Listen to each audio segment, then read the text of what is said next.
I mean, it all goes back to transparency, right? We hit that at the beginning of the podcast, and you'll continue to hear that as a theme. We wanted to make sure that farmers found it easy to get the answers they were looking for. About their checkoffs work, and obviously the things that we're saying to consumers and health professionals and anyone else are different than what the farmers want to know about what the checkoff is doing. Welcome to the Your Dairy Checkoff podcast, where we speak with checkoff leaders and farmers about strategies that are driving sales and building trust of U.S. dairy. I'm Scott Wallin with Dairy Management Incorporated, and I'm part of the Farmer Relations and Outreach team. And today we have a subject that's near and dear to my heart, which is talking about all the tools that we use to reach dairy farmers about the strategies, and above all, are built in a way to be transparent. With me today is Jessica Learman, who is Executive Vice President of Farmer Outreach, and Charles Krause. He is a Minnesota dairy farmer who also serves on the National Dairy Board, has first vice chair of the United Dairy Industry Association, and he also serves as chair of Midwest Dairy. Welcome to both of you. Thanks for having us. You know, Charles, I just got to ask you first, being a dairy farmer takes up enough of your time, but my goodness, you have dual roles here nationally and locally. What is it about serving for the checkoff that makes you so passionate and so committed? You know, I think the work Checkoff does is gives a voice to all of the fellow dairy farmers around the country and around the world, actually, on issues that are important to us back home on our family farms. And it's just a passion that I've always had to be part of the community and a bigger part of it all. And so I think I give a voice to the farmers that just want to stay home and farm, and hopefully I can communicate the things we're doing in Checkoff back to them so they know that their investment is well spent. I think I speak for our whole team nationally when I say we really appreciate all the hours you devote, and it's just amazing to watch the commitments you and the other board members make nationally and locally. Jessica, I want to start the conversation with you and go back to a word I used in my upfront, which is transparency. And obviously, so much of what we do is built around transparency, the tools, the way we present ourselves to farmers at meetings and on down the line. I would love to hear from you a little bit about why does transparency matter so much to us? All of us know that we work for farmers day in and day out, and the farmers who fund us and the importers who fund us, deserve to know what we're doing with their investment and how we're delivering a return and how they can find out that information. And so we really take advantage of every possible channel that we can to put that information out there, whether it's the website, podcasts like this one, trade media articles, and lots of different ways to, put that information in front of farmers, ideally where they are. Farmers like Charles are busy. They've got lots of jobs. They wear many hats, and they don't have tons of time to come looking for information about the checkoff. So when they do, we need to make sure that they find it and they're able to access exactly what they're looking for and get their questions answered. So we do that in every possible way that we can think of. And if you can come up with a new channel for us, we'll find a way to be there too with the information that farmers are looking for. Charles, I want to ask you kind of a similar question. As somebody who funds checkoff programs nationally and locally, you and the other farmers expect a level of transparency. Can you talk about why that's so vital to you? Everyone gets a milk check on their farms like I do every month, and it's right on the line. It's your dairy research and promotion, and the checkoff comes off, and you see what that is. And we really want to know what's happening. And I think I'm confident in everything we do, and it's important that there's trust in what's happening on the staff level and what the farmer decisions is. The best thing about Checkoff is it's a farmer-led board, and we have input on the strategy and the things that DMI and our state and regions do on our behalf, and we have input on that. And I think it's reassuring to the farmers at home that there are farmers just like them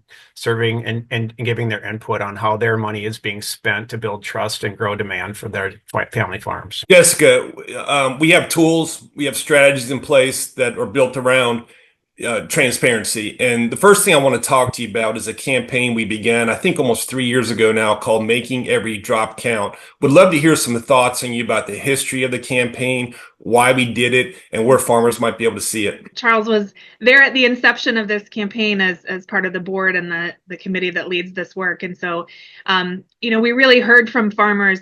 All of our work comes from hearing from farmers and farmer insights and farmer guidance. Charles mentioned the board, and it's not just the board, though, beyond the board and our state and regional organizations and their boards and the farmers that we encounter at meetings and groups. We were hearing that there's a lot of work that Checkoff does in a lot of different banners, whether it is our National Dairy Council doing research, whether it is our partnerships with restaurant chains, whether it's research that we're doing in partnership with or in collaboration with someone like the Mayo Clinic. How would farmers know that that's all Checkoff? And so the idea behind making every drop count is connecting those dots so that wherever you see us show up, whether it's a recipe from an influencer for cottage cheese ice cream or some trendy food, that's the Checkoff across the board working on your behalf. And so the idea behind making every drop count was to kind of help identify that for farmers and know of all the work that we do. And it's been well received. It's be able to show the sales that we're driving and the trust that we're building and the results of that. And so we're able to, the good news is with modern digital communications, you can measure every single thing. And so we're able to see through clicks and eyeballs and listens of things like this podcast that, it's reaching farmers and folks are listening to us and giving us back feedback and questions, which is what we want. So they can find us in just about everywhere that, as I said, any channel you can think of. And if there's a new one we're not in, we'll go there and find farmers there as well. Yeah, it's so great to bring our strategies to life through making every drop count. Charles, from your perspective, what have you seen from making every drop count? I mean, you've heard from Jessica about the many ways that we extend the message out through various channels, and obviously it's getting a lot of eyeballs on it. But I'd love to hear from you a little bit about the campaign. I think it's a great title or topic that we call it, the campaign. And just on our farms, every drop of milk does count, and the more we can get, the more we can sell, and we're not going to let any of it run down the drain. So every cent that we spend on Checkoff as farmer is doing something a little bit differently, but for our benefit. And as Jessica talked about before, there's so many different things we are collaborating and working with, be it the Mayo Clinic or quick serve restaurants or exports or research and developing new products. And I think it's so important. And I think that just make every drop count brings it to life for the farmers that we're doing everything we can in all kinds of directions in a very thoughtful and precise way to make every drop count and make our investment go farther. The next tool I want to touch on, and I'll start with you, Jessica, is our new website, dairycheckoff.com. Previously we were directing farmers to usdairy.com, but we found that we needed to have something that spoke more specifically to our farmers and importers who fund the Checkoff. So we launched dairycheckoff.com about midway through last year, I believe. Can you talk about the strategy of why this having our own website was so important? I mean, it all goes back to transparency, right? We hit that at the beginning of the podcast, and you'll continue to hear that as a theme.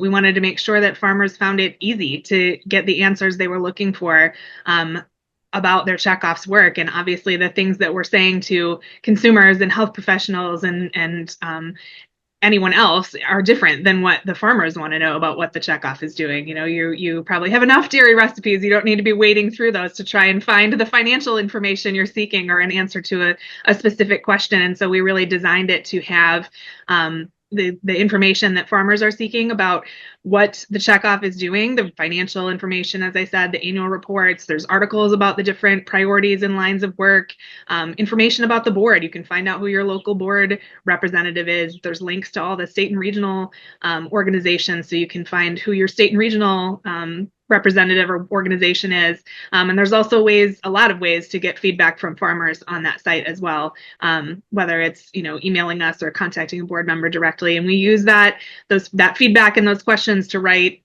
more articles and blogs and give the content there that farmers are seeking.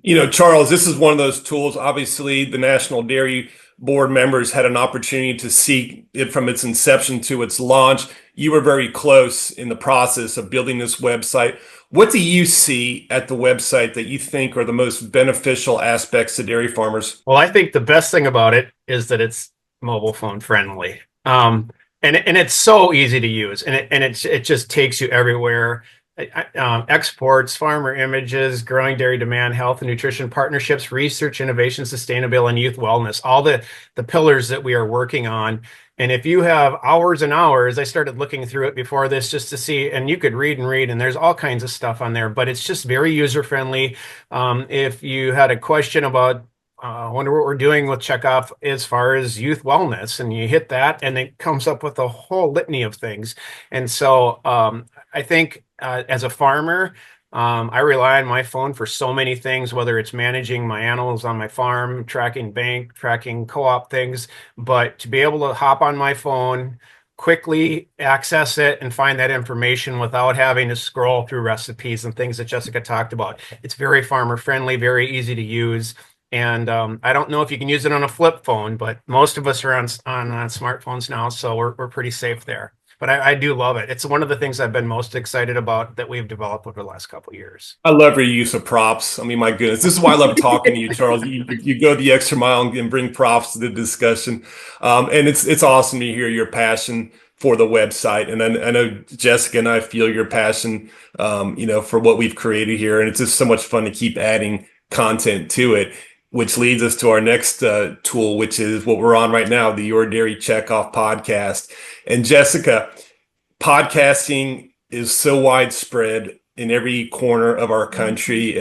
People call it the new media. It gives you such an opportunity to listen to a variety of experts. You can find anything that you want to kind of learn a little bit more about in our world through podcasts. We joined the podcast game several years ago. Actually, it began through Midwest Dairy. And now we run it. We work in tandem with our states and regions, but would love to hear some thoughts from you on just why podcasts matter and why did we have to have a podcast? Absolutely. I was just checking the stat there, and a recent study showed over a third of farmers listen to podcasts. And I think, if you're out doing chores, if you're in the tractor, if you're in the barns, you're not sitting in front of a computer reading article after article. So to Charles's point, that's why we made everything mobile friendly, but also sometimes it's easy to listen to something while you're doing other things. Also the length of the podcast gives us the opportunity to have experts on and do kind of deep dive conversations and really have more in-depth discussion about the priorities of Checkoff. And we always have, a farmer host, if we can represent the average farmer and ask those questions that are on their minds, and have your staff and experts and others answer them in a way that, resonates and is also easy for you to consume. We need to find farmers where they are and give them information in the way that works for them as our most important stakeholder. So the podcast is just one way of doing that, but we love it. And I know Charles has been an early fan of the podcast from the beginning. So appreciate your support on that. He has been a big fan of the podcast as well. But I want to hear from him as a busy dairy farmer. How do you make time for a podcast? Maybe we'll share some tips to your fellow producers about just making time to listen to these podcasts. It's one of the easier things to do, and people think, "Oh, I can't do that," and it should be way more than a third.